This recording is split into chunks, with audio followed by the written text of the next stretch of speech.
Merhaba, Papatya'nın Örgü Dünyası YouTube kanalıma hoş geldiniz. Bugün sizlerle beraber bu gördüğünüz çok şirin tokaları çalışacağız arkadaşlar. Yapımı oldukça kolay ve eminim ki kız çocukları bu tokalara bayılacak. Sizler de örmekten keyif alacaksınız. Hemen size şöyle 3 farklı iple ördüm. Hemen iplerimi göstermek istiyorum. Hemen şu ipi göstermek istiyorum. Spagetti yarn Fox Velvet ipiyle ördüm. Hemen şu ipimi göstermek istiyorum. Şu beyazları normal kadife iple ördüm. Ve hemen şu miniyi göstermek istiyorum. Bunu ise Nako denim ile ördüm. Sayıları arkadaşlar aynı. Sadece kulaklarını trabzanla yapıyorum. Bazılarını 4 tane yaptım. Bazılarını toplamda 5 trabzan yaptım. Birazdan göreceksiniz ve yine bahsedeceğim. Sizler isterseniz 4 trabzan, isterseniz 5 trabzan yapabilirsiniz. Şöyle elimde minik gözler vardı. Hemen göstermek istiyorum. Onları da hemen yapışkanla yapıştırdım. Tığ numaramsa 4 milimlik tığ kullandım. Evet arkadaşlar, isterseniz hemen bu güzelliklerin yapımına geçelim. Geçmeden önce minik hatırlatmamı yapmak istiyorum. Biliyorsunuz ki kanalım tamamen ücretsiz. Kanalıma tamamen ücretsiz abone olup bildirimleri açıp bu videoyu beğenirseniz gerçekten bana büyük bir destek olmuş olursunuz diyorum. Ve hemen bu güzelliklerin yapımına geçiyorum. Daha ayrıntılı görünsün diye yine kadife iple göstereceğim. Tokamı alıyorum. Şöyle kadife ipimi aldım. Bir düğüm atıyorum. Ve şöyle tokamın etrafına sık iğneler yapıyorum. Şöyle elimi olabildiğince bol tutuyorum. Şu artık ipimi de arada yürütüyorum. Ve arkadaşlar ben kaç tane sık iğne yaptığımı saymıyorum. Şöyle tokanın etrafı dolana kadar sık iğnemi yapıyorum. Sayısı hiç önemli değil. Bu şekilde devam ediyorum. İnanılmaz kolay arkadaşlar. Ben az önce 5-6 tane dedim ama onlarca yapabilirsiniz. Çünkü gerçekten çok basit. Ben şöyle tokanın etrafı dolana kadar örüp hemen dönüyorum. Evet arkadaşlar, ben şöyle tokanın etrafı kapanana kadar sık iğnemi yaptım ve ilk battığım sık iğneye batıp kaydırmayla kapatıyorum. Buradan 1, 2, 3, 4 tane zincir çekiyorum. Tığın başını 2 kez doluyorum. Ve hemen bakın şöyle dibindeki, yanındaki daha doğrusu sık iğneye batıyorum. 2 ilmek çekerek kapatıyorum. 2 kez doladım. Aynı yere batıyorum. 2 ilmek çekiyorum. Şimdi şöyle göstermek istiyorum. Bakın. Şu kulakları üçlü yaptım. Diğerinde dörtlü yaptım. Sizler kaç tane yapmak isterseniz. Bakın. Baştakini saymıyorum. 2 tane yaptık. Bir tane daha yapıyorum. Bu sefer birazcık büyük kulaklarımız olsun.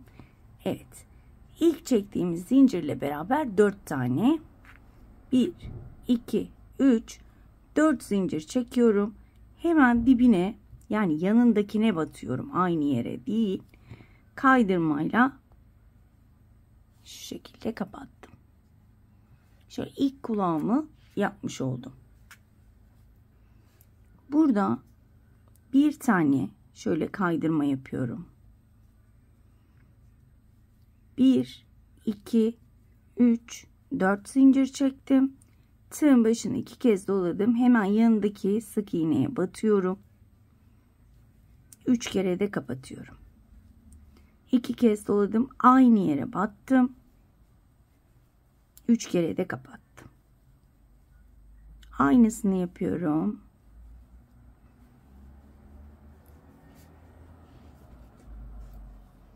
Bakın 4 tane oldu. 1, 2, 3, 4. Hemen yanındakine batıyorum. Kaydırma yaptım. Bir zincir çektim.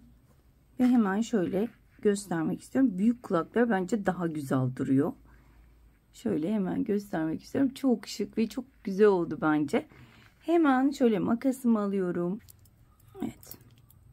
Şöyle kesiyorum. İyice sıkıştırıyorum. Ve içten ipimi yürütüyorum şu şekilde. Gördüğünüz gibi inanılmaz kolay. Şöyle benim için yeterli. İpimi kesiyorum. Şöyle gösteriyorum. Çok güzel oldu. Şöyle iki farklı elimde olan gözler var. İster şunları takabiliriz şöyle. İsterseniz daha büyük göz takabiliriz. Büyük gözümü taksak, küçüğümü tabii bence büyüğü takalım. Büyükler daha hoş duruyor. Hemen şöyle yine çocukların odasından aldığım yapıştırıcım. Hemen arkasına şöyle birazcık sürüyorum.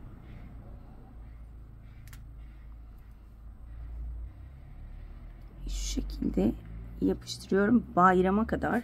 Şimdi başlarsanız bayrama kadar yeterince yapabilirsiniz diye düşünüyorum. Eğer elinizde ipiniz de varsa. Şöyle yapıştırdım. Ve gördüğünüz gibi ortaya çok güzel bir şey çıktı. Hemen diğerlerini de şöyle alıyorum. Evet. Umarım beğenmişsinizdir. Hemen şurayı düzeltmek istiyorum arkadaşlar. Bakın burayı ben beşli demiştim. Hangisine beşli demiştim? Şuna dörtlü demiştim. Bu beşli. Şu dörtlü. Yine şuna bakıyorum. Bakın beşli. 5 tane yani trabzan yapıyorum zincirlerle beraber. Beşliler daha güzel oluyor. Dörtlüler biraz küçük oluyor. O yüzden bunu da hatırlatmak istedim. Evet arkadaşlar, bugünlük de bir videonun sonuna geldik. Umarım ayrıntılı bir şekilde anlatabilmişimdir. Umarım anlatımımdan memnun kalmışsınızdır. Bir dahaki modellerde görüşmek dileğiyle. Kendinize çok iyi bakın. Hoşça kalın.